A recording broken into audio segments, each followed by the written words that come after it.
All right, well, let's go ahead and get started, everybody. Thank you so much for joining us today for the third installment of our guest speaker series. I'm Greg Owen-Boger. I'm the Executive Vice President of Learning and Business Development here at Turpin Communication. With me today, I also have Dale Ludwig, our President and Founder. Hello, how y'all doing?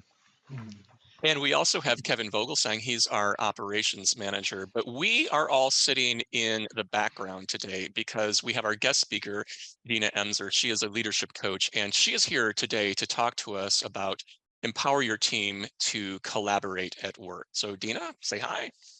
Hi, everybody. Thanks for joining. I'm going to give a little bit of background for who Turpin Communication is and why we have invited Dina to be here today. So for those of you who aren't familiar with our work, we are communication consultants and trainers, and we work with three different types of communicators across all different industries and at all levels of organizations. So we help presenters, meeting facilitators, and trainers be more effective in the work that they do. Now, Dale and I have been at this for a really long time. Turpin Communication is turning 31 years old in, oh gosh, Dale, about 2 months, I think, right? Because you started In August. the business on your birthday, which is a very smart thing to do. Good birthday present for yourself, and it's a nice reminder for all of us when our anniversary is and when your birthday is.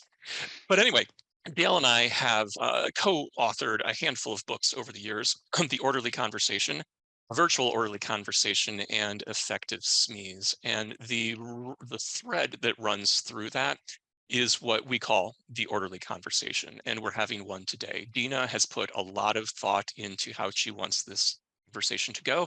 And yet we want it to be interactive. So she will be zigging and zagging as the orderly conversation unfolds today.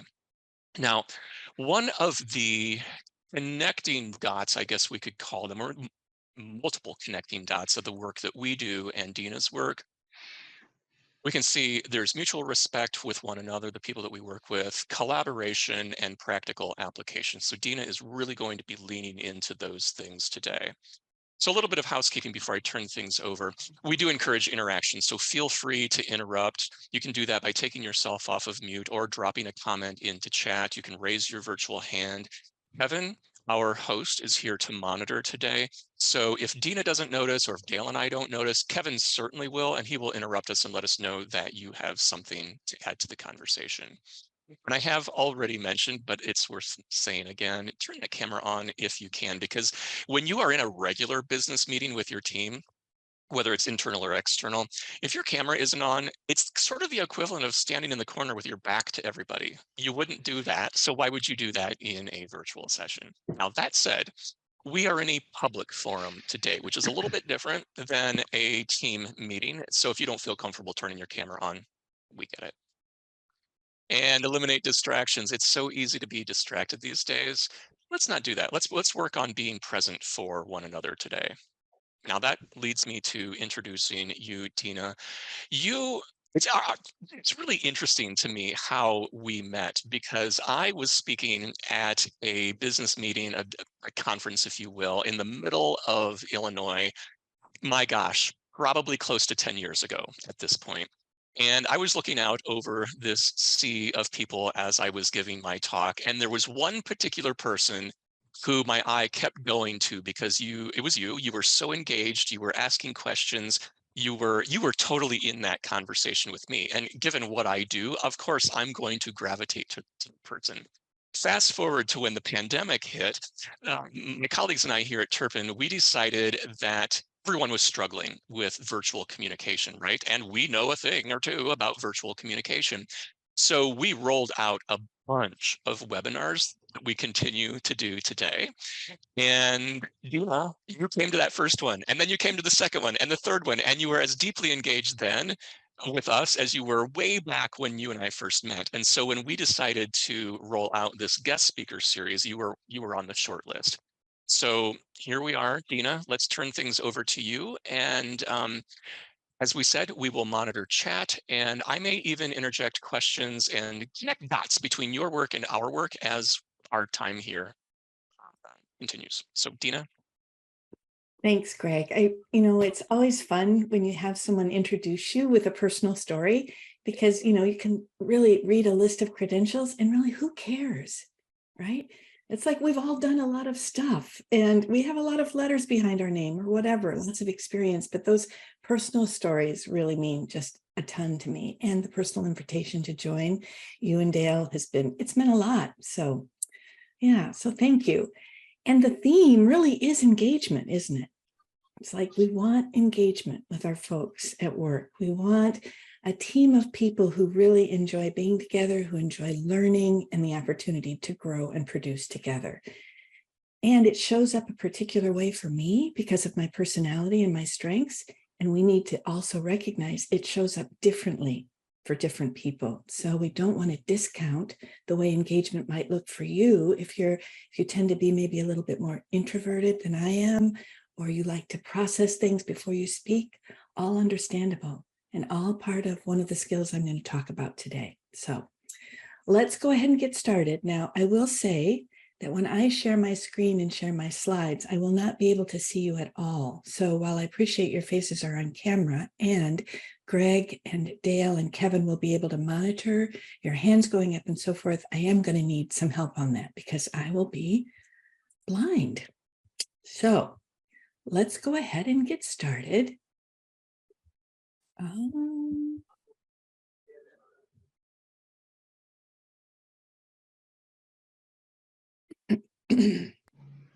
So I'm assuming you can see my slides. We can. Yes. We're good to go. Terrific, terrific. So this is our beginning. We really are going to focus today on some psychological as well as practical tips for really getting your team empowered to collaborate. That's the goal. And I wanted to start out by saying that this whole program that I'm going to be talking about today is based on a larger, more well-known program called Positive Discipline. I became involved with Positive Discipline in 1989 as a school teacher, and I really kind of went through the whole gamut of the offers of Positive Discipline in that there was a part for parents, there was a part for teachers, and then I became a school administrator, and that's where the seeds of this program, Empowering People in the Workplace, actually originated. So the book, it started out as a book written by Jane Nelson, and that came out in 1981.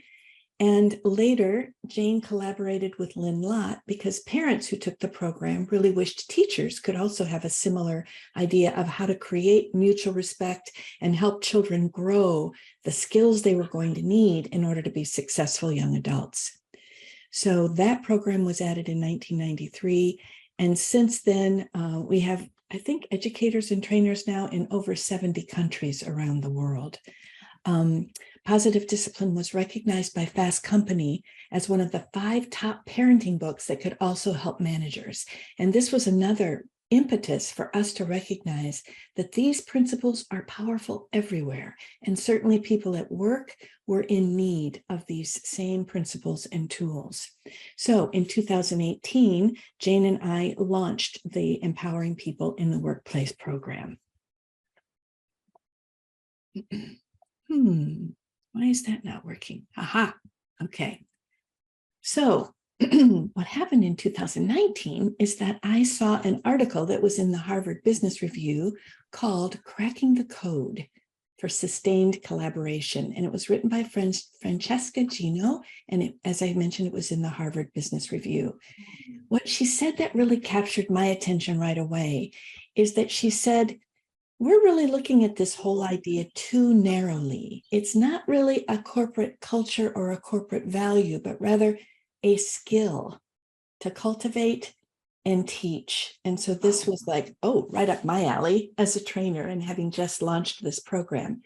The other thing she said that caught my attention right away is she said, we need a more psychological approach because these environments are marked by common mental attitudes, widespread respect for others' contribution, openness to experimenting with other ideas, and sensitivity to how one's actions may affect both colleagues' work and the mission's outcome. So I loved the overview, and I also loved the idea that she had come up with 6 skills that all of us need. And these I'm having a workshop. Oh, And these skills need to be trained as well. So right away, I looked to see, do we have all 6 of these skills covered in our program? Unfortunately, the answer is absolutely yes. So we're going to go through those 6 skills today, and hopefully you're going to be able to see how practical they are, but also how tricky they can be to actually put into action. So one of the points that she made is that we absolutely have to have connection time at work. There has to be this connection. And we've really, really noticed that in the pandemic. And Greg, when you notice that I just keep coming to your webinars, I wonder if part of it is you and Dale do such a nice job of connecting with the audience.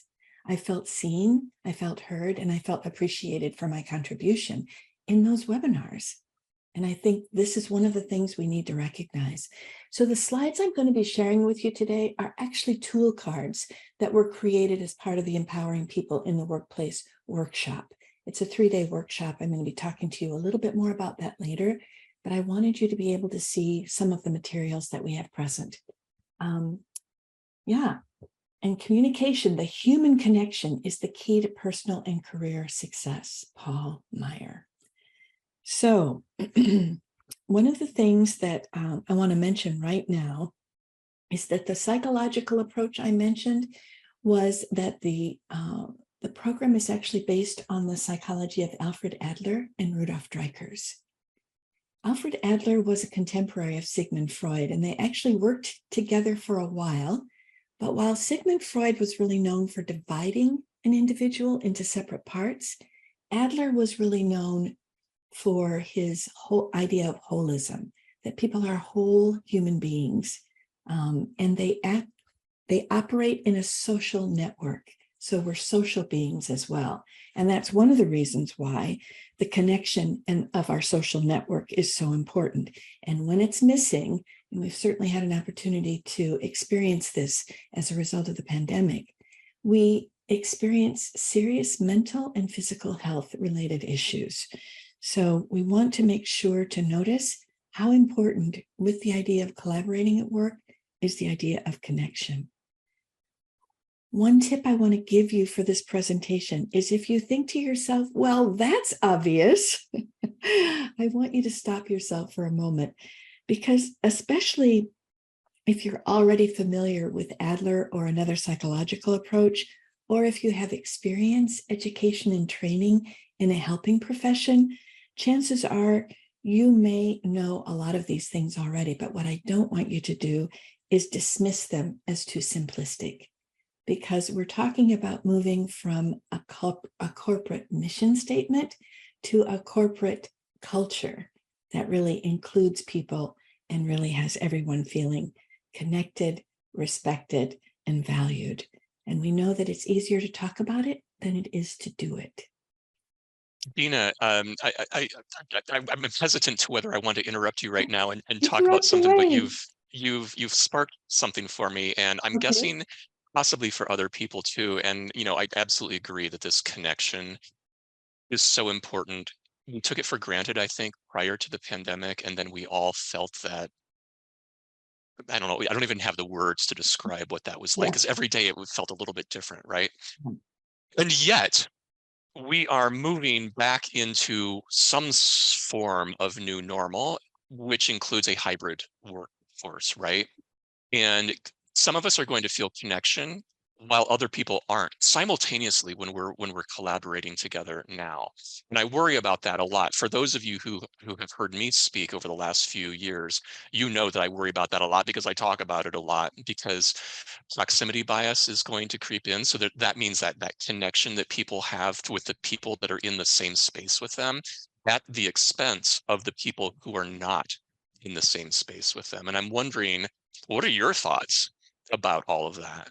Well, one of my thoughts, Greg, is that specifically when we talk about Adler, his idea of connection is that we all share the need to belong. We all share the need to be significant. And by that, he meant to have our contributions valued and actually genuinely needed. And then there's also that idea of psychological and physical safety. So one thought I have in thinking about training your team to work together would be to talk to each person or let them have an opportunity to reflect on what helps me feel connected in our environment, be it hybrid or in person. Just ask people, what does it mean to you? Because, just as I said early on, it's like we're all different, but we're all the same in terms of those 3 psychological needs. We share those, but the way it looks and feels and is interpreted by us is going to be completely different. So that would be my first thought. Just ask.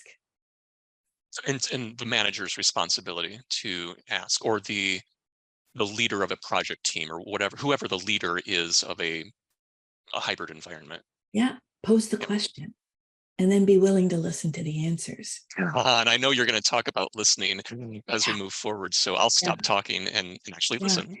But you know what you're saying, though, Greg, I think it is sort of an underlying theme of this whole presentation, and that is, let us just not assume, right? Let's not assume that that grown-ups know how to collaborate. Many of them do not, and we are all aware of that, right? Let us not assume that we're all on the same page when we haven't even talked about what does it mean to you to be connected? What does it mean to you to show respect to other people? How do you feel respected? So a lot of it, talk about a very organized conversation. It's like, that to me is where it needs to start. Yeah. Cool. All right.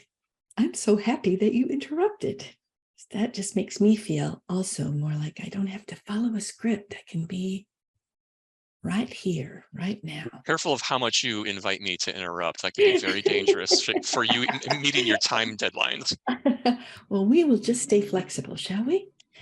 All right. So we definitely have discussed this idea that connection time is important.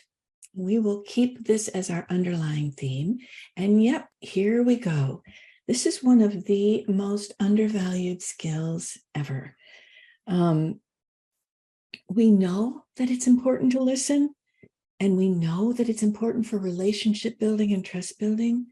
In this activity that we do around listening, we actually break it down into the steps. And one of the first things we do is we ask people to notice what keeps you from listening. So are you a person who kind of automatically goes to blaming or defending your stance rather than listening to what the other person has to say? Do you go to explaining? Or perhaps your go-to is fixing. Fixing, when I do a workshop and I do a poll in advance, fixing tends to be the one that gets the most votes. And people defend their fixing because their idea is, well, I was just doing it to be helpful. So I want you to think for a moment about when you've been on the receiving end of unsolicited helpful advice, and just think about how it feels. So we often don't love it when it's coming our direction, and yet it's kind of a tricky default for us to rely on. So what we try to do in this experiential activity is we try to ask people and we teach them how to listen beneath the words. So we actually ask them to think about what the feeling is of the person who's speaking, and also what it is they really want. And this is way trickier than it may sound. But this is the one skill that if you were going to grow it, I think it would have your greatest potential to connect more deeply with people. It also requires us to become more comfortable with silence. And the reason that that's so important is that sometimes people take a little bit longer than we might think to process the question or to process what they're saying. And we need to be able to give them that space to do so. This week, I saw a social media post actually that said the word silent and the word listen actually have the same letters. Think about it. So listening to respond is what we typically do. We're already thinking in our heads what we're going to say next, rather than listen to really understand or to connect with people.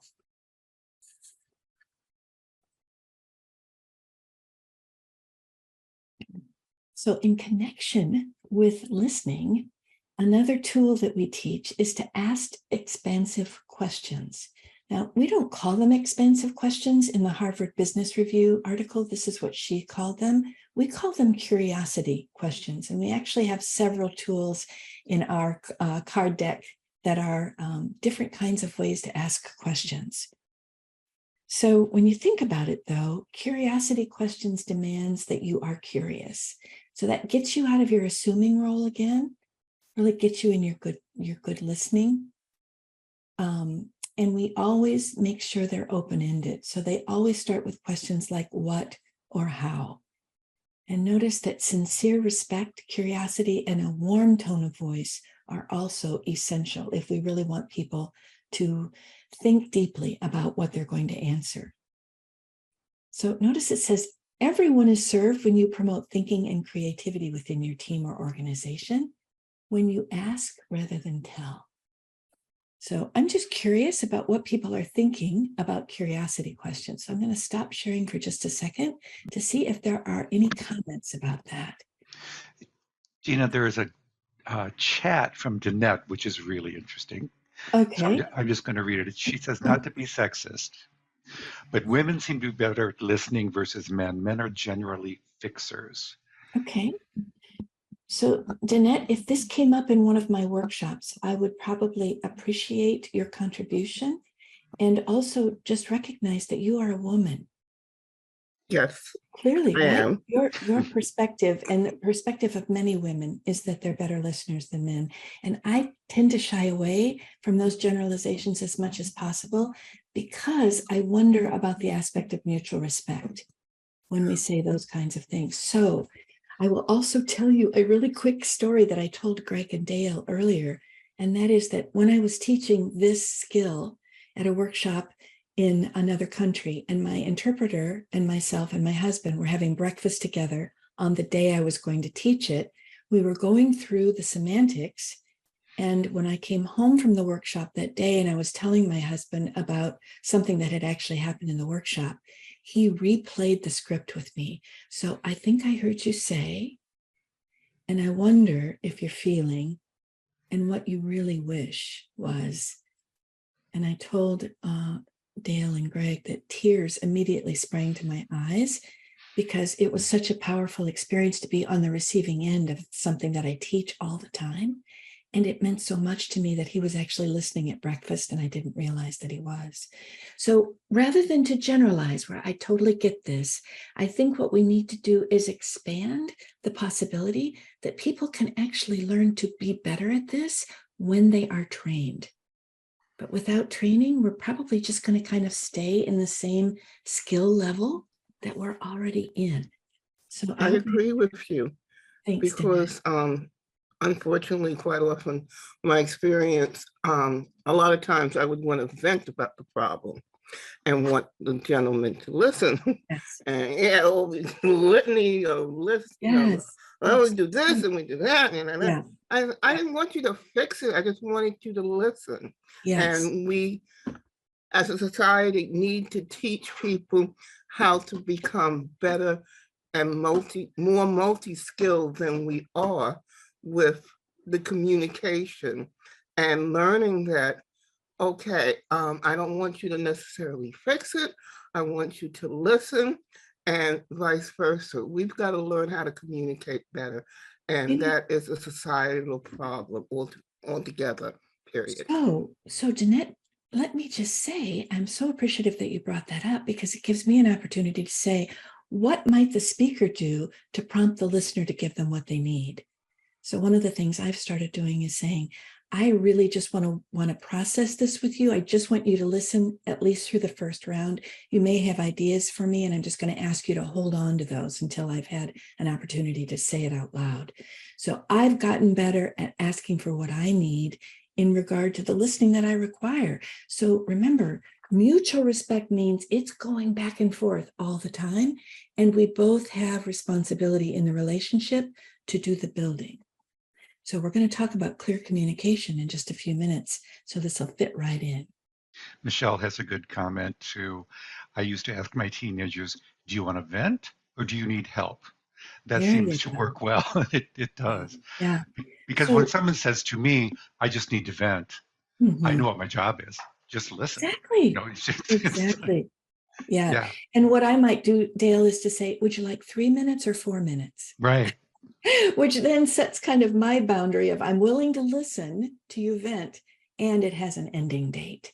So, yeah. So there's all kinds of ways, right, that we can grow with these skills once we kind of have the mindset that Gina was talking about originally. We've got to have that mindset of mutual respect and collaboration. Otherwise, it's not going to happen. So, I would just add another layer of this. When we've been talking about listening so far, we've been talking about crisis listening, right? The need to vent. Sometimes conversations, most of the time, I would say conversations are not those high stakes conversations. They just happen, and listening is important, as important then as it is in those higher stake situations. Yeah, and it's really interesting. I know this is slightly off track. Sorry, Dina, but when we are training people to be trainers at Turpin, getting them to listen really, really well is one of the biggest challenges because there's so much that you learn indirectly from what people are mentioning about their communication challenges or their whatever. And you got to let it go a lot longer than you think. The listening part, you've got to really pay attention to what's going on with people so that you can offer them some sort of solution, maybe down the road. It's not an immediate thing, but or sometimes it is. But that's really a difficult skill. So I totally get what you're saying here about it being necessary. and it's number one. Like Uh, it's the first skill we're talking about, and mhm. that's no accident.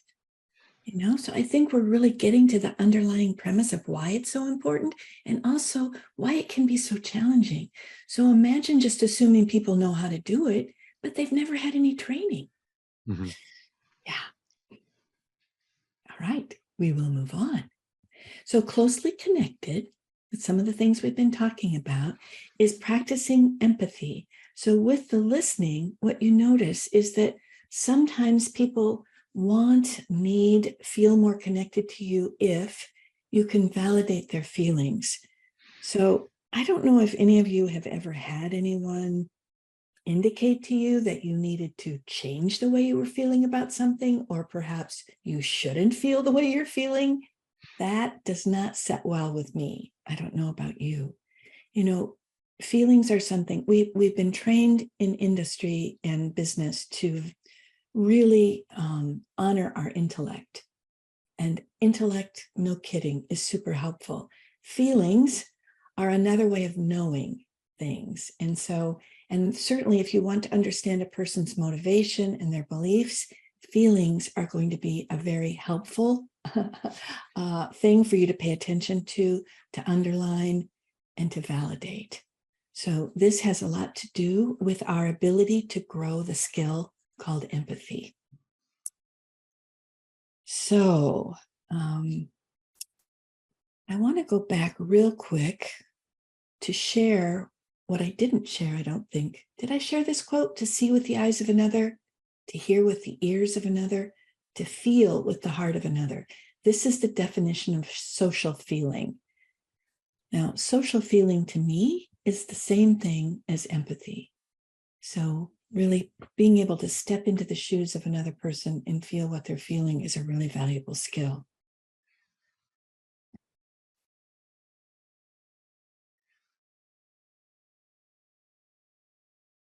Okay, I wanted to talk for just a second. I know I'm a little bit confused. Here we go. Speaking with clarity and following through.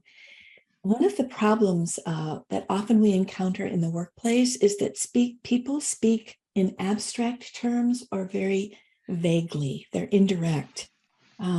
Maybe we believe or assume that the other person understands what we mean and that we're on the same page, but we don't really know.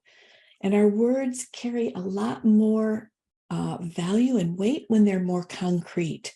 So one of the things that I like to suggest is that we meet as a team early on. So this is part of the conversation, Greg, that we started. What does it mean to be connected?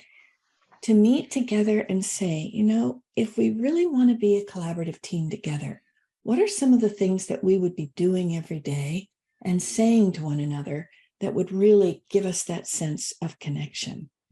So we create a list of team agreements. And I read recently an article that said, I think it was a study done in like 17 countries.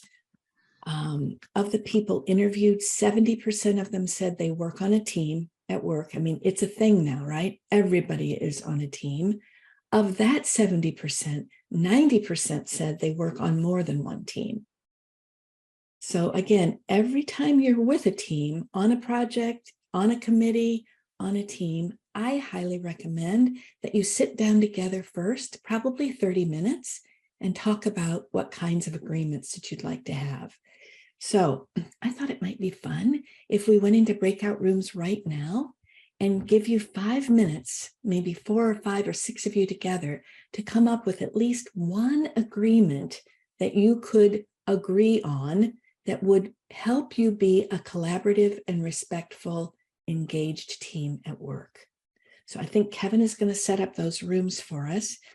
Please, when you get there, appoint a spokesperson, one person who would be willing to share what the agreement is when you come back into the big room. And remember, you need to come to consensus, to agreement on your agreement. If you come up with more than one, all's the better. Kevin, let us know when you're ready. Before we go to breakout rooms, I'm curious, like, what would be an example of, and I don't mean to spoon feed everybody the answer. You're not allowed to use this one, maybe, but like, what would be an example of a team agreement? Well, let me just share a real one that came up in a team that I worked with. So this is a for real agreement of a very small educational leadership team. So their very first one, notice the first word, listen to the entire thought, wait and pause before interjecting. So just imagine that this team's been working together for maybe 3 or 4 years. What would you guess typically happens when they sit down to talk? I can only imagine, but clearly not listening to one another, right? Yeah. Yep. You've got at least one person who tends to jump in. That would be my assumption. The second one, be honest with each other and use I statements and ask for help when we need it.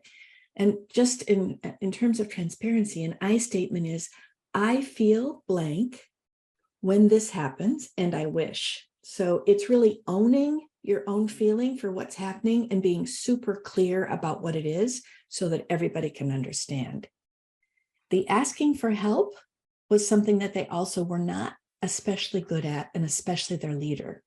So the next one was more about the leader. Check in with each other by asking, is it okay to share? Is there anything I can do to help? So if you have a team lead who's not very good at asking for help, and you notice they're constantly overwhelmed, they're constantly cranky, and when you ask them, they don't let you help, then making an agreement with the team in advance certainly makes sense. And give each other helpful feedback to improve our learning community. So there's a real live example of 4 that this team came up with. So Greg, yeah, that was a perfect ask. Well, now we know what we can come up with when we're over there in breakout rooms. Yeah, it'll be curious. All right. Okay, they are set up, Tina. Set up? And how long would you want them to last? 5 minutes is what I was thinking. Okay, perfect. I can open them now. Great, thank you. Good luck, guys. Have fun. See you on the other side. So if you were the spokesperson, would you please write the agreement or agreements that your team came up with into the chat?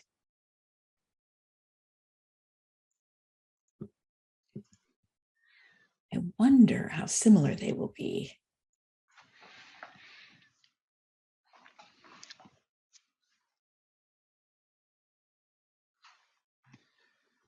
All right.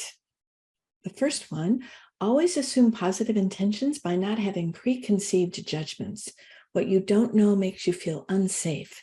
Consider why you're jumping to conclusions. Don't live in the past instead of listening to resolve. Okay, so if I were working with your team, Shannon, I probably would ask you to shorten that perhaps to the first sentence. Always assume positive intentions. So we want to keep our agreements as crisp as possible and still have enough information to know what we're actually talking about so that it's easy to refer back to them. Check in with team members before deciding anything. All questions are valuable. All ideas are good. Listen twice as much as you talk. Perhaps extroverts should allow 3 times to speak, or 3 people to speak before they do. And that means introverts, you have to step up. Give credit when someone has an idea and name the person who originated it. And then something about interrupting. Okay. All right. So what are you noticing? What are you noticing about those agreements? Or what did you notice when you were together in a room and you had to come up with those together? What was the process like? Who would share?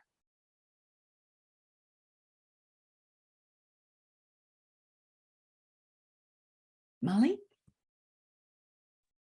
Thank you, Dana. It seemed relatively easy for us to do it, and it was nice that we were all coming from generally the same place. Okay. I would wonder if that would be the same in every situation. What do you think, Molly? I think it would not be the same in every situation. And perhaps you even have some experience to indicate that might I not have a always few. go so smoothly. Yeah. Yeah. So this is a self-selected group, right? People who are interested in collaboration in the workplace. So this particular group may be extraordinary. Yeah. Yeah. Anybody else notice something or have a question about the process? The thing that came up for me, because and this is a virtual thing, right? So like in our group, there were only 2 of us on camera and actually speaking, Okay. Michelle. and 3 people that I'm not, that were kind of partially or not at all. And Okay. so then what? Yeah. Yeah. So let's just think about that for a second, though. If you were a real team, like in a workplace, right, there might be a higher level of expectation that if you're going to have this kind of a conversation, everybody needs to be there, be available, be willing to contribute. Yeah, I'm with you. And when that doesn't happen, how does it feel? Not so good. Yeah. Yeah. How about one more comment and then we'll move on?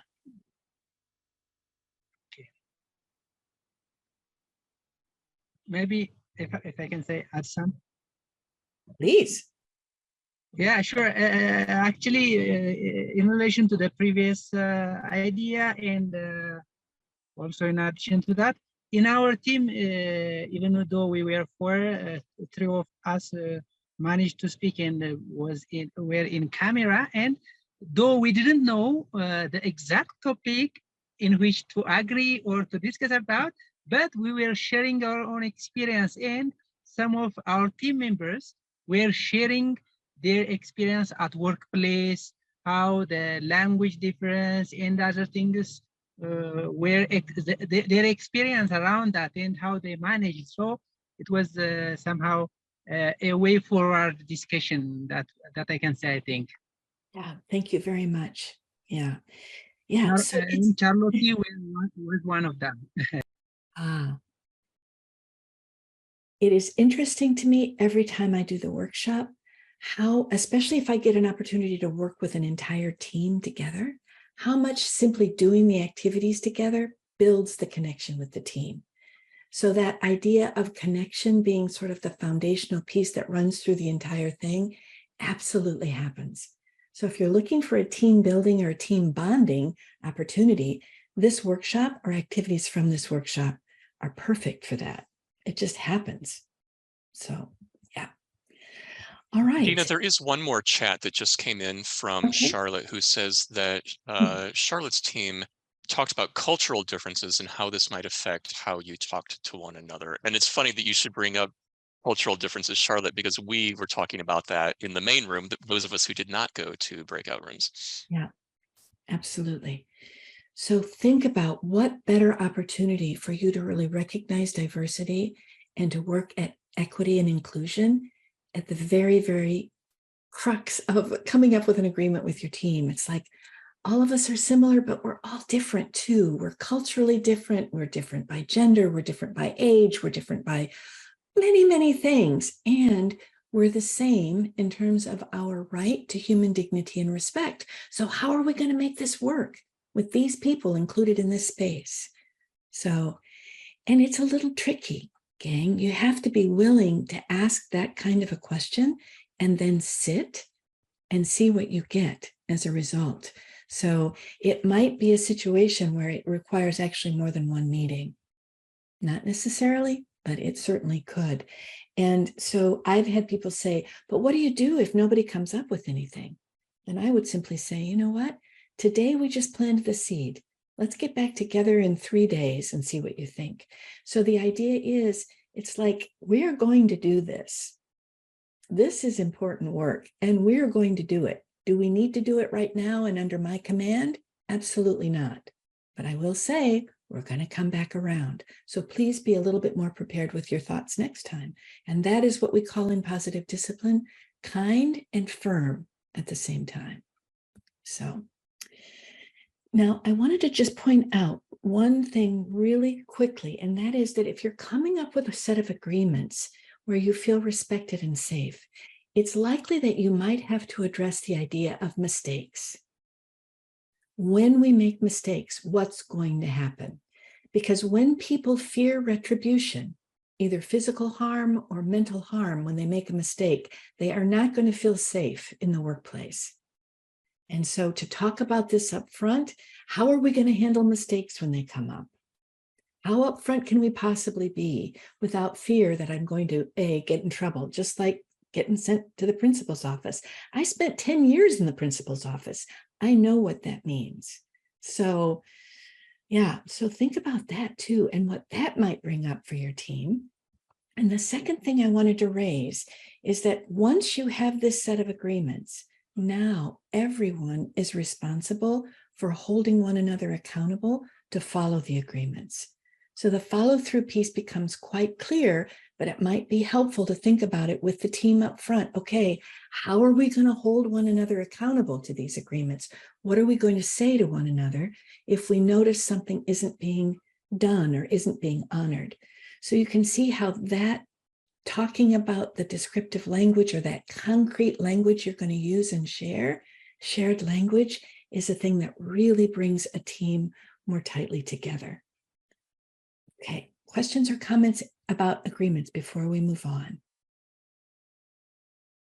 I have a lot of things to say about, I mean, my brain is just exploding right now, but Go I will for it, man. reserve till later. No, I'll reserve Okay. till later when you're done. I want you to have the opportunity to get through all of your content, Okay.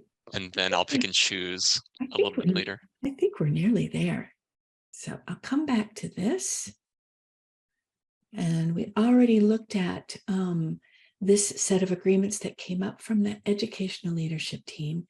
So letting the team practice win-win is one of the 6 skills that Gina talked about in the Harvard article. And agreements, to me, definitely is a very strong way for people to practice win-win. We have Harmony Only Among Equals by Rudolf Dreikurs. So here are some questions that you might want to use. What would make this working environment the best ever?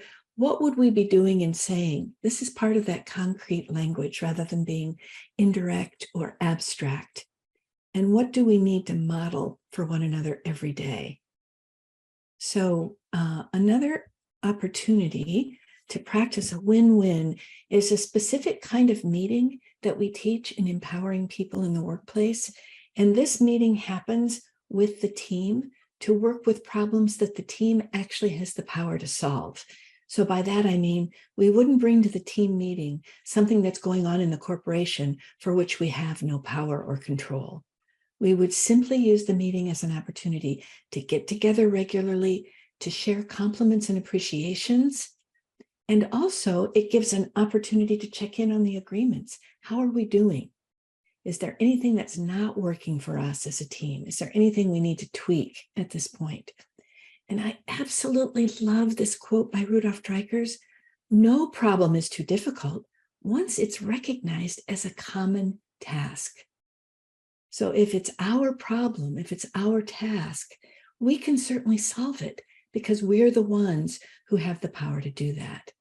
So we actually suggest putting the agenda for team meetings in a place that's easy for everyone to put something on the agenda, and also to do this regularly. So to set aside maybe 20 minutes per week. If there's nothing on the agenda that week, simply use it as an opportunity to practice compliments and appreciations. I mentioned earlier that Positive Discipline as a book and a program was recognized by Fast Company as one of the top 5 parenting books that could also help managers. In that article, each book, there was one thing about each book that was highlighted. And in the Positive Discipline series, it was the idea of encouragement and how true encouragement is different than praising. So praising tends to be that superficial, awesome, great job, great team member kind of thing that we just sort of say without really thinking. Encouragement is really more about connecting deeply with somebody based on what you've seen as a genuine attribute or strength that you admire, something that's really contributed to you or to the good of the team. So I wanted to share real quickly 3 distinct ways to encourage, because I really believe that this is one of those things that requires some training. So I think that's what's coming up next. Yep.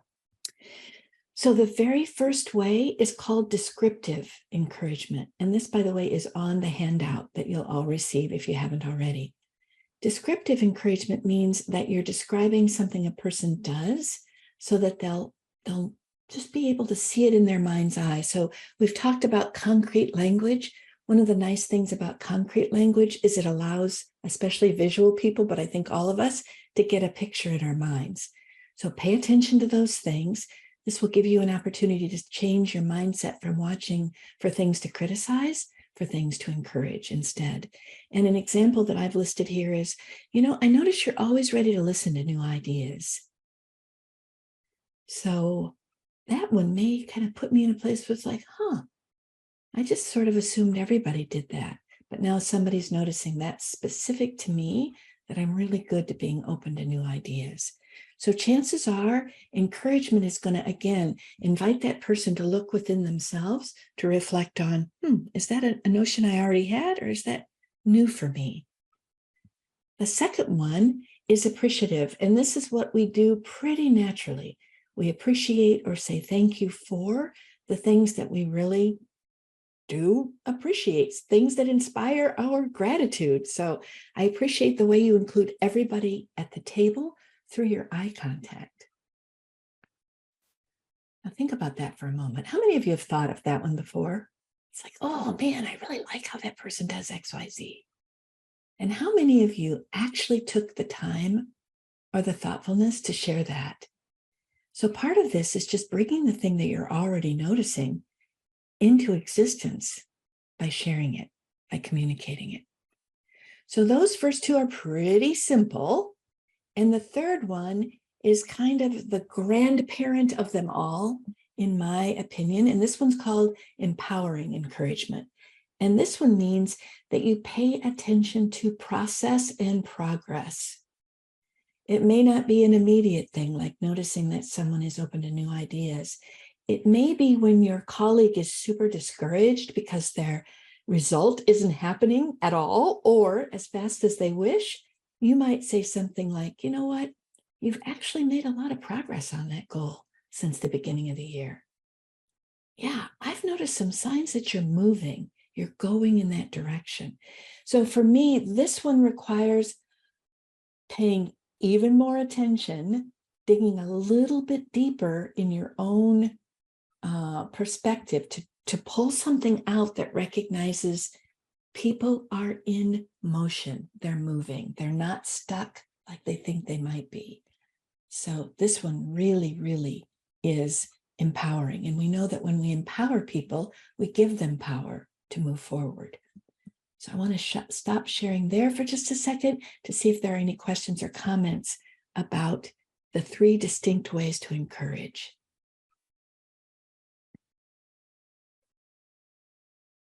Think about the power of training your team to do this. think about giving them an opportunity every week to practice, right? Because remember, the article said not only create a collaborative workplace or team, sustain. Sustaining means we have the foundational pieces in place to continually practice, to build our skills and to build our connection as a team. So just imagine a workplace where you got to do that. That's the goal. That's the big goal.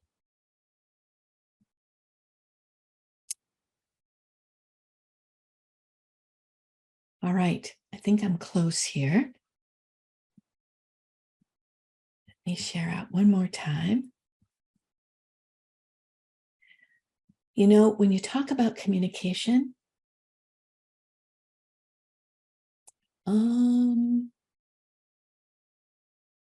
we would be remiss if we didn't talk about those things that aren't connected to our words, but are more about our nonverbal communication. And this is a huge part, probably even bigger than what we imagine.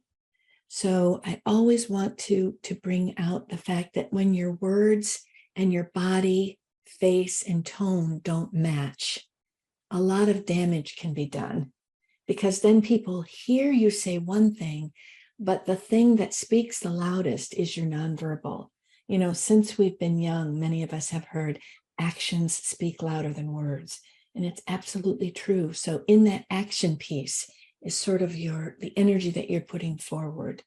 And I remember that when Jane Nelson specifically said to me, it's not what you say, but how you say it. And it's not what you do, but how you do it. Well, of course, it's also about what you do and the words you use. And these nonverbals are huge. And so we need to really be aware of what we're doing. This slide in the bottom where it says pay attention, to me is particularly relevant now when we have so many things. Greg, you ask everybody in the beginning of the webinar today, set aside your distractions, right? So that you really can pay attention and be present to what's going on here. I long for that in any conversation or meeting that I have. I long for people to pay attention. It just feels incredibly empowering to me when people do. And I think that people don't necessarily recognize that it is noticed when they're not paying attention. And then what's the residual and ongoing effect of that over time? Yeah. It speaks volumes. Now, Yeah. the other side of that, though, is people, let's say that we were all in the same room together right now, and I look over here out my window and I notice there's a dog walking by. We would all share that moment because you would notice that there's a dog walking by, and we might even talk about that dog, right? Yeah. And that's a shared experience that we have. That's Yeah. not a distraction. But in a virtual communication, if I look over here, I look distracted. It doesn't matter what I'm looking at. You're not seeing it, so it's not a shared experience. Yeah. And you build up a bunch of that stuff over time, Mm. and people notice. Yeah. And I think we've just become more,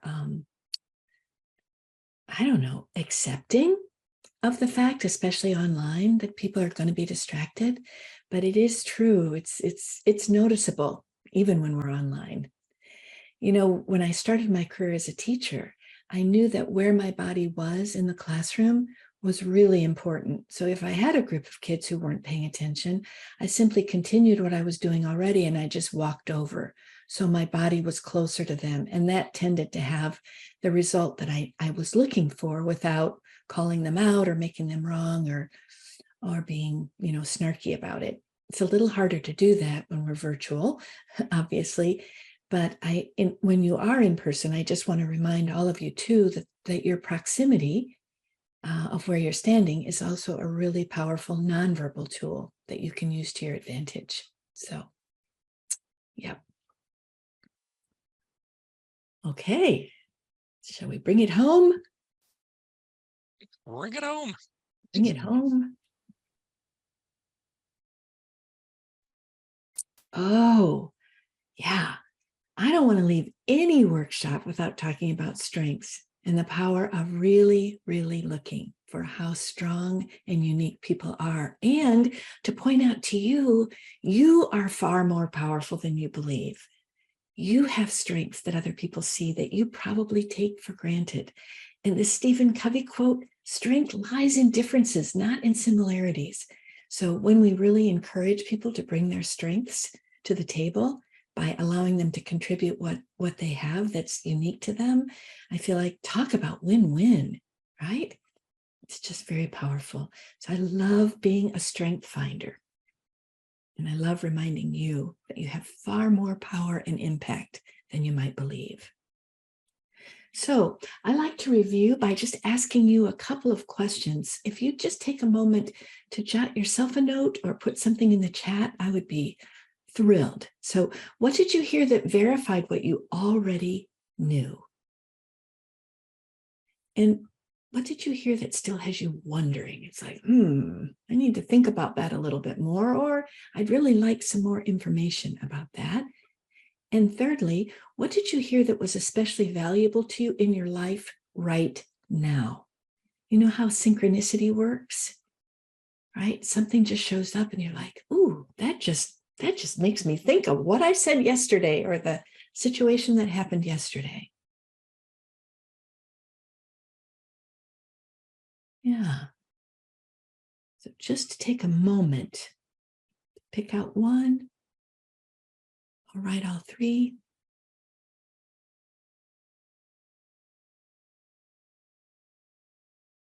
And then lastly, I just would love to be able to stay in touch. So I'm easy to find on LinkedIn. My website is dinaemser.com. And if you are interested in more of the Empowering People workshop information, you can find it at this website, positivediscipline.org. And it will actually show you all of the trainings that are available for parents and for teachers, for couples, for businesses. So that's me. So you just said something that is very intriguing to me. You not only are training in the corporate space, but also couples. So I am not, Greg. It's available in Positive Discipline, and I have not done that training. Wow. Yeah. Okay. Yeah. Interesting. That's the one I haven't done. I've done the rest. Well, who knows? Yeah. The world is your oyster right now. Maybe something will bubble up. Exactly. Yeah. You should take a look at chat. There's a ton of stuff coming in right now. Yeah, there's good stuff there. Yeah. While Dina is taking a moment to read all of that, Kevin, could you drop those links that Dina just showed us into chat so people can follow those links? And there's also that handout, right, Dina? Correct. And the handout link is there as well.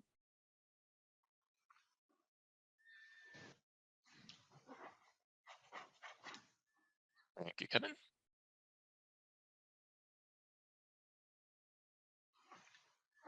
So we are going to continue to stick around here. This webinar was designed to be 90 minutes long, and I'm going to facilitate a discussion moving forward. But Dina, is there anything in chat that you want to comment on before I dig in?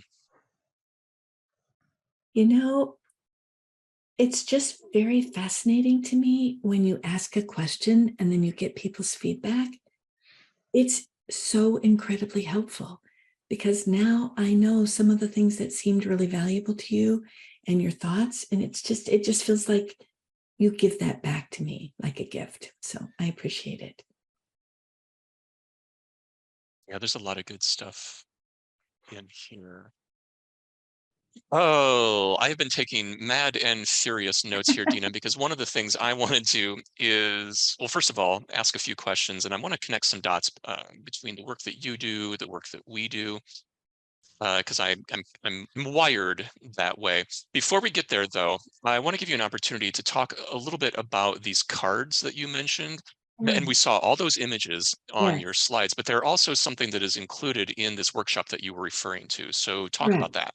Okay, so thank you for giving me the opportunity to do that. When you take the workshop, you get a facilitator's guide. And what that does is it explains every single activity that we do together in the 3 days or the 18 hours online. so that you can take those activities back into your team or use them if you are a consultant, use them with any team you please. So once you are certified as a facilitator in this program, you have so much power to use the material, and really you don't have to pay any of that back other than the small portion of materials that you will purchase, if that makes sense. So in other words, it's a really good deal. You also get a workbook. And the idea behind the workbook is that we really want it to be a reflective activity for you. So at the end of most activities, we ask you to go to the page in the workbook and look at the reflection questions. And they might be something similar to the ones that I just shared. So we want you to capture your experience while you're in it, because we all know what happens as soon as a workshop is done, right? The residual pieces start to sort of fade. The third piece that you get is a deck of 52 tool cards. And I was talking to Greg and Dale about the fact that we have not yet written a book to go along with the training. The tool cards, however, have a tremendous amount of content on them that will help you share the tools with your team. When I do a training with a team specifically, not the 3-day certification workshop, I buy the workbook and the tool cards for each team member I'm training. And that way they have an opportunity to capture their thoughts. I don't have to make a ton of handouts because it's right there. And they have a set of tool cards to walk away. So several folks that I've trained in the HR department have the tool cards handy for when things come up at work. They often just pull a tool card or two out to help the person that they're working with. So I know I've heard back from a myriad of people in different locations about how they're using the tool cards. And they are unusual, aren't they, Greg? Yeah. Yeah, in a business setting, they're a bit unusual. And I like the practicality of it, because I go back to one of the things that we are always focusing on here at Turpin is it's fine and good to talk theory, but if you can't give someone something practical to do, to change the behavior, to practice the skill, then we're not doing our job. And I Right. think that the training industry as a whole has yet to learn that lesson that, you know, our organizations are spending a lot of money on training and development, helping people be more effective at work. But if we aren't teaching people how to actually do the change, to do the thing, we're falling flat. So Definitely. I'm a big fan of that. Me too. Yeah, Shannon, I am going to tell you a story about something that happened to me yesterday about positive intent. So, Shannon, your comment says, always assume positive intentions by not having preconceived judgments, and what you don't know makes you feel unsafe. Oh boy, I absolutely agree with that, because I was in a situation yesterday where I had to have a very difficult conversation with a volunteer of an organization that I lead outside of Turpin Communication. Something exploded a few weeks ago that I needed to address with this particular person. So I was going into this thinking positive intent. I've heard that side of the story. Now I need to hear this side of the story. Greg, do not speak until you've heard his side of the story.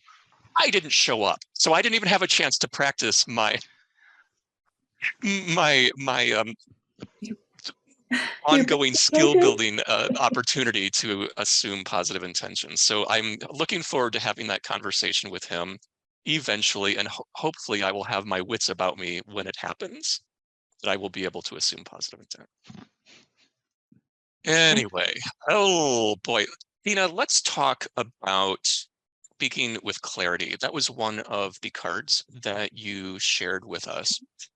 We, in the work that we do, talk with people about being clear all the time. I can't even think of a situation where we don't talk about helping someone be more clear. And yet people have resistance to this thought. And for years, I couldn't figure out, why is someone being so resistant to being clear? And it boils down often to the fear of being aggressive. For some reason, for some people, there is this equivalence of, if I actually tell someone very clearly what I need from them or what I'm asking from them, it feels too aggressive. And I don't know if that's a cultural thing. It's not a gender thing, because we hear it from everyone. Yeah. But one of the things that Dale started talking about years ago was, okay, we're not talking about being aggressive. We're just talking about being specific to reduce ambiguity. Yeah. How great would it be if business communication, it didn't have ambiguity attached to it? Yeah. I wonder, Greg, what strikes me about that is what I often talk to specifically to my coaching clients about is clarity. People want you to be clear and compassionate. So if you're just clear, it can be kind of aggressive, depending on your personality. If you live in the land of both and, which is where we live in positive discipline with kindness and firmness, I think the words I've used in a business setting have been clear and compassionate. So we know clear, we know compassionate, we know the way that the either or sounds. So the trick is putting them together. Clear, absolutely, and or clear with compassion. And then It's they don't really have to worry interesting. about being aggressive because the compassionate piece is there. And that might be where the nonverbals really show up. So what's my tone when I'm compassionate? What's my face doing when I'm compassionate? Yeah. Well, Yeah. I wasn't going to talk about nonverbals next, but let's do it since you opened that door. And before we do that, we might want to, Christiane has her hand up. Oh, yeah. Thank you for sharing. All this information is so helpful. And speaking about clarity, I heard once a person say, and I wanted to share this because I think it's in accordance to what we're talking about. Clarity is kindness, and I think that strikes me as such a very short reminder that you can, repeat yourself every so often that, from Brené Brown, that you can just always, keep repeating yourself so that you can actually remember why it's important to be clear with what you have to say. Yeah, because then the other person doesn't have to guess, right? Or just like sludge around thinking, oh, wait a minute, because we're trying to get a picture in our minds. And if it's cloudy, it's like, we're not going to get there. And that's when people start making stuff up, right? And then it becomes that cycle. Yeah. Yeah. So let's talk about those. Oh, go ahead, Dale. I'm thinking I want to use an example from a workshop that Greg and I did a couple of weeks ago, and that was at a university. Our client was part of the staff at the university, and they were delivering presentations to potential donors. So basically, they were out as part of the process for asking for money. They may not have been the one to close that deal. There was another person to manage that, but they were coming in as subject matter experts in their area of the university to talk about what it was doing, to make people excited about it and all of that. It's a great plan to work in the development department. A good plan for the development department to use the staff at the university. Anyway, my point is they have a hard time making the ask. In other words, the people that are donating to the university want to know what they should do. That's why they're in the room. But the staff members shied away from that because they felt, oh, that's Bob's job.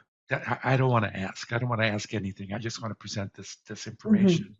And it was really tough for them to say, which is why that specific not aggressive thing came up. They're sitting there waiting for it. And so it's your job to do it, as uncomfortable as it may be for you to do it. And that was an important lesson for them. But then to layer into that, I'm reading a book called The Culture Map by Erin Meyer. Is that coming through? Yep, it's coming through. The culture, it's really good, actually. And she was talking about how, I think it was Dutch versus American. A Dutch, and if I'm wrong about the Dutch, and if you are Dutch, I'm sorry, but the idea was that a Dutch person wants all the details before the recommendation is made, whereas an American will start off with the recommendation and make it and appear really aggressive. And so I thought, well, that's interesting, because it's not that the Dutch person doesn't want to know what the recommendation is, it's just when is it presented. So there are a couple of cultural things that have come up in the chat, and that's an important consideration to make. Absolutely. Yeah. Dale, the other thing that I recognize, because several of us I know on this call are independent contractors. We do consulting work and so forth. So the way I like to look at the ask is it's simply an invitation. Mm. And, if you are a donor of a major university or organization, you are waiting to be invited. Yeah. Mm-hmm. So I love that idea because, it's just an invitation. You don't have to say yes when you're invited. You can certainly Right. say no, or you Exactly. can, Exactly. whatever. But for me, it's easier to make the ask if I just consider it. This is an invitation. I want you to be there. Absolutely. I'm inviting you. So, yeah. I love that. That's really great. It is funny how powerful words are too, isn't it? It's like, and how they shape the way we feel about things. And then the way we feel about things gives us an indication about what we're willing to do or not do. Right, Dale? When they feel like, oh, it's an ask, it's too big. Uh-huh. Feeling says, I ain't doing it. I'm going to let Bob do it. But if you can invite them literally to think about it in a different way, feel differently, change their belief, now you're somewhere. Now you can impact their behavior for sure. Mm-hmm. Mm-hmm. So, yeah. Good stuff. Fascinating stuff. Yeah. And as we continue to evolve in the world, that cultural difference is going to continue to be a thing that we all need to be aware of. So, think about what you just said, Dina, about the feeling that different words, bubble up for us. It's going to be different for every culture. Right. And for those of us that work cross-culturally, it is a big ask for us to understand how all of those things, all that crazy three-dimensional puzzle fits together Yeah. when we're working cross-culturally. But it's our job to do, right? It's It the work. is. It is. And I do think it's an important part of the agreement relationship that we build, Greg, to be able to say, you know what, I'm not going to be able to know all of that. And I'm really going to need your help. So if I step over a line or if I say something that doesn't land well with you, I trust you to tell me what it is so I can learn. So having that openness to learn is just absolutely critical to all of our success. So, Sure. yeah. Okay, I don't want the day to slip away from us without talking about body language. I want to go into that a little bit deeper.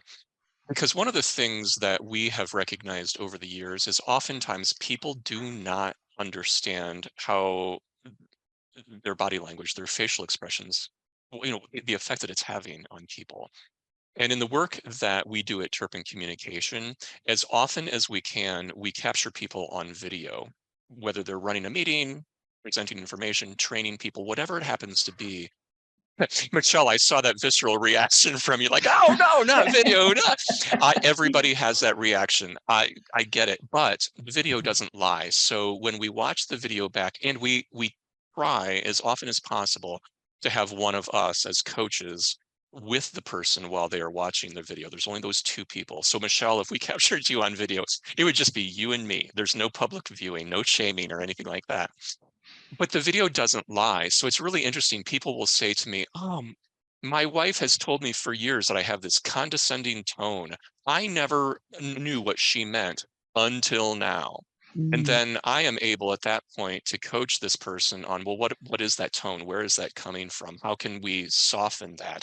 And then over time, they're able to address that and build the skills to come across as less condescending. Because what we've discovered, people don't mean to be condescending. People don't mean to be rude. People don't intend to have RBF. If you don't know what RBF is, you can look that up a little bit later. We tend to call it thinking face. It's a little easier for people to say out loud. But people who have a thinking face, they're just thinking. It happens to come across as maybe a scowl or as they're angry, and they don't recognize that that's happening until they see themselves on video. So growing our self-awareness is incredibly important. And yet most of us don't really have a very good sense of how we're coming across to other people. So those perceptions really do matter, whether we like it or not, right? Absolutely. I always suggest mirror work to my clients. So, say it to yourself in the mirror, see how it looks and sounds, and that's going to give you some ability to tweak it a little bit before you actually say it. So, but that's not always practical. I mean, we don't always have time to practice it in front of the mirror, but I do think in terms of the self-awareness piece, it can be helpful. So For sure. Yeah. but And then you now want to have Greg sitting next to you coaching you, right, Michelle? You've only got yourself if you're looking in the mirror. I would like but that. you have a phone, right? Everybody has one of these with a Yep. video camera. So, technology has allowed us to do that Yeah. on our own if you are so inclined. I'm going to go back to team agreements. I don't know about anybody else on this call, but I was really truly intrigued by the team agreements. And when you were over in breakout rooms, you were starting from scratch, right? You didn't have any baggage with each other because presumably you don't know each other. That's not necessarily the case, Dina, when we're working with our work teams. There's history, there's baggage, there's stuff that's happened among all of us. And I was wondering, does coming up with a team agreement, can it feel punitive? For example, if I'm the person that is always the loudest voice in the room and the agreement is we need to be better at listening and give everybody equal opportunity, am I going to hear that as a shame on you, Greg, you need to stop talking? And then does that make me feel, I don't know, that I'm being punished working in this team? Punishing me for being the loudest voice in the room might actually serve me really well, but I'm just wondering about that punitive thing. Well, I think you're right. I think it could happen that way. I think one of the things that I do in the workshop is we start with team agreements as a team of us, faces on the screen right now. What would make this the best workshop you've ever done? It's virtual. It could still be really great. What would we be saying and what would we be doing? So there's a way that you sort of model it in a less maybe personal way first. And then I would want to build some other things into the team before you do agreements, just to kind of get people warmed up and connected and, kind of set the tone as much as possible that we're all in this together. So, but yeah, I think things can go south fast depending on who's doing the leading. So we have to be careful, right? And We rely have to be on, careful. Yeah, yeah. absolutely. Yeah, and I'm not in any way suggesting not to do it if Yeah, you're afraid of hurting loud guys' feelings. I'm not suggesting that at all. But I'm wondering, yeah. like, just how do you navigate that? But, with this set of team agreements that I shared, this was a small team. Everybody knew who they were talking about. And it was really clear to me that the group was willing to be vulnerable and that they really cared about each other and that they were really looking at the greater good. So yeah, people, I know they knew who they were talking about, and they even kind of laughed about it a little bit, but I know it made a difference to that team because I've stayed connected with them. So sometimes you have to suspend your disbelief and you have to suspend your sensitivity to really recognize people care and we are in this together, and working together can be hard. And vulnerability is really valuable. Vulnerability means openness, basically. So, yeah. I can also imagine that it could be playful moving forward. So let's go back. Let's say that I am the loudest voice in the room.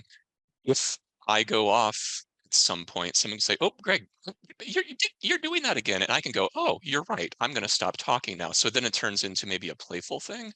That would work for my personality. I don't know that would work for everyone. Yeah. And you can see Okay, how important it would be to talk that through. for sure. Yeah. All right. Well, I'm sorry to say we are approaching the end of our time together. So I want to close everything out. First of all, Dina, thank you. This was so fun to be in the same virtual room with you. I look forward to being able to do it face to face. Who knows? One of these days, I'm gonna hope that it's gonna happen. So for those of you who enjoyed today, I wanted to let you know that we have a lot of videos, podcasts, and recorded webinars that are available on our website.